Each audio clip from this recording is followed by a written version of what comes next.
Okay, I want you to be totally honest with yourself for just a second.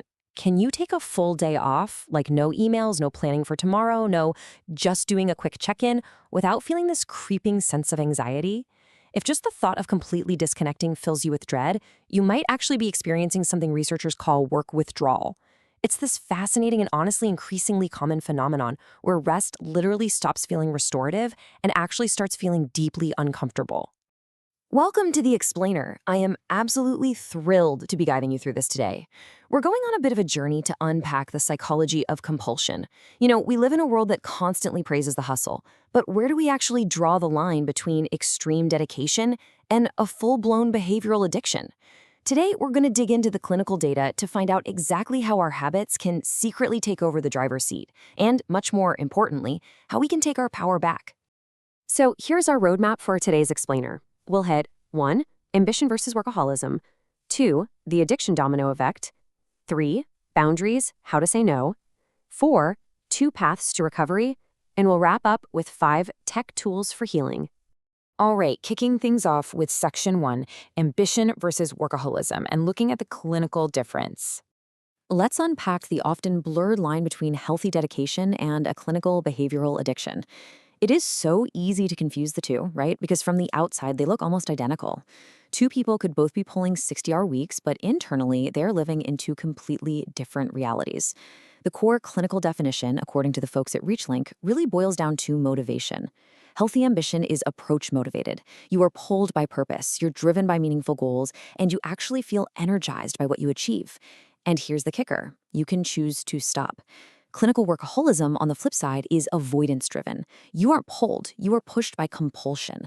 You're not working toward a goal so much as you're working to escape uncomfortable feelings like anxiety or inadequacy. It's marked by this total inability to disengage without feeling intense distress. Now, workaholism doesn't just happen overnight. It's a slippery slope. Let's walk through these 5 stages. We start out at healthy ambition and naturally move into high performance. That's where you're delivering strong results and, yeah, maybe your boundaries blur just a little bit.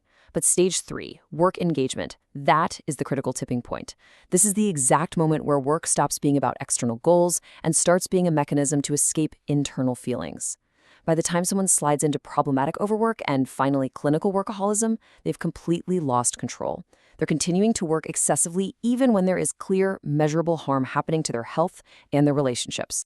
Moving on to Section 2, the addiction domino effect and overlapping compulsions. So let's look at how this builds into an overlapping web of behaviors. When your brain's reward circuitry gets hijacked by one compulsion, it can actually make you vulnerable to others. There's this really fascinating academic study from Taylor and Francis that looked at how work addiction connects to other modern dependencies. But before we get into the overlaps, get a load of this statistic. Among the hundreds of employees they surveyed across both public and private sectors, a massive 28% showed a high-risk prevalence for work addiction. That is literally more than 1 in 4 people whose relationship with work has crossed into high-risk compulsive territory. Now, this is where it gets kind of wild. When researchers tested the relationship between work addiction and 5 other dependencies, they found a counterintuitive but highly significant positive link to caffeine, food, and shopping. Why? Well, overworked individuals use caffeine to fight off the fatigue, they grab convenience food to save time and self-soothe, and they use quick digital shopping to get a fast dopamine hit of relief. But surprisingly, there was absolutely no significant link to social media or nicotine. It turns out work-addicted individuals are often just way too intensely focused to scroll socially, and strict workplace rules usually make smoking pretty impractical. The study also came to a fascinating conclusion on comorbidity, which is just a fancy word for when multiple conditions happen at the same time. It turns out you are highly unlikely to suffer from 2 separate behavioral addictions, like work and social media, simultaneously. They just don't share the spotlight well. However, it is super common to see 2 substance-based addictions overlap, like caffeine and nicotine, or even 1 substance and 1 behavioral addiction pairing up. It just goes to show how incredibly complex and interconnected our coping mechanisms really are. All right, Section 3, Boundaries, How to Say No and Protecting Your Time. Obviously, before these coping mechanisms snowball into clinical issues, we need some preventative measures. We've got to stop the cycle before we hit that stage 3 tipping point. And that brings us to some brilliant workplace strategies from the project management experts at Asana. They focus on the ultimate tool for protecting your time, and we really need to reframe how we look at this. Too often, we let our people-pleasing tendencies or this fear of rejection strong-arm us into saying yes to literally everything. But Asana positions saying no not as a rejection at all, but as an essential professional tool. It is a vital leadership skill. Saying no communicates your actual, realistic capacity. It stops projects from ballooning past their deadlines, what we call scope creep, and it actually builds trust. It shows your team that you are organized enough to manage your workload like a pro. If you are someone who struggles to set boundaries, I want you to memorize this golden formula from Asana: positive response plus decline plus alternate solution. Okay, so what does that sound like? It sounds like, thank you so much for thinking of me for this project. I am currently laser focused on finishing our upcoming presentation, so I actually can't take this on right now. But I'd be happy to check back in with you next Wednesday to see if I can help out then. See what happened there? You validate the request, you clearly state your limits, and you still remain a totally supportive team player. It is a real game changer. Okay, section 4, 2 paths to recovery, looking at clinical support structures. So what happens when boundary setting just isn't cutting it to curb the compulsion? Whether it's a direct addiction to work or maybe those overlapping addictions to things like alcohol that can stem from severe burnout, it might be time to look at clinical recovery paths. Harvard Health did a great analysis comparing two of the most prominent peer support models, and they have incredibly distinct philosophies. On one hand, we have AA, founded way back in 1935. It's a spiritually guided 12-step program that leans really heavily on peer mentorship. You're working with sponsors who have lived the exact same experience. On the other hand, we have Smart Recovery, founded in 1990.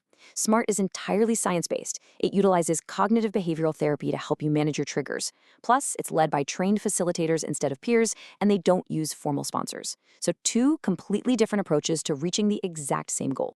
But here is the absolute most important takeaway. The researchers asked participants what they liked best about their chosen program. And guess what? Regardless of whether they preferred AA spiritual sponsorship or Smart scientific behavioral therapy, the answer was exactly the same. The data shows that camaraderie is the core driver of success. Removing that heavy burden of shame and self-stigma through genuine human connection and seeing real, breathing role models of recovery, that is what truly helps people heal. And finally, Section 5, Tech Tools for Healing and Designing Your Better Life. We so often think of our phones as just giant distraction machines, but when we use them intentionally, they can actually be incredible assets for recovery. Let's do a quick lightning round of recommendations from the counselors at Southlight Healthcare so you have a literal toolkit to take away today. Need some motivation? Gamified trackers like SuperBetter turn self-improvement into an actual game. Looking for connection? Sober Sidekick gives you a 24/7 support network in your pocket. If you need to regulate your nervous system, Insight Timer and Shine have amazing guided mindfulness and sleep sounds. To track your emotional patterns, try gratitude journals like Grid Diary or Dailyo. And for managing those moments of acute stress, apps like PTSD Coach and What's Up provide immediate science-backed grounding exercises right when you need them. Which leaves us with this final crucial question for you to ponder. Are you controlling your habits or are they controlling you?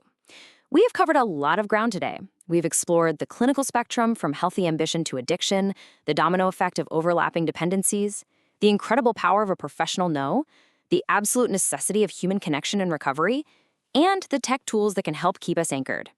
Take a quiet moment today to honestly evaluate where you sit on that continuum of compulsion. And please remember, you have the tools to choose a healthier path. Thank you so much for joining me on this explainer, and as always, keep learning.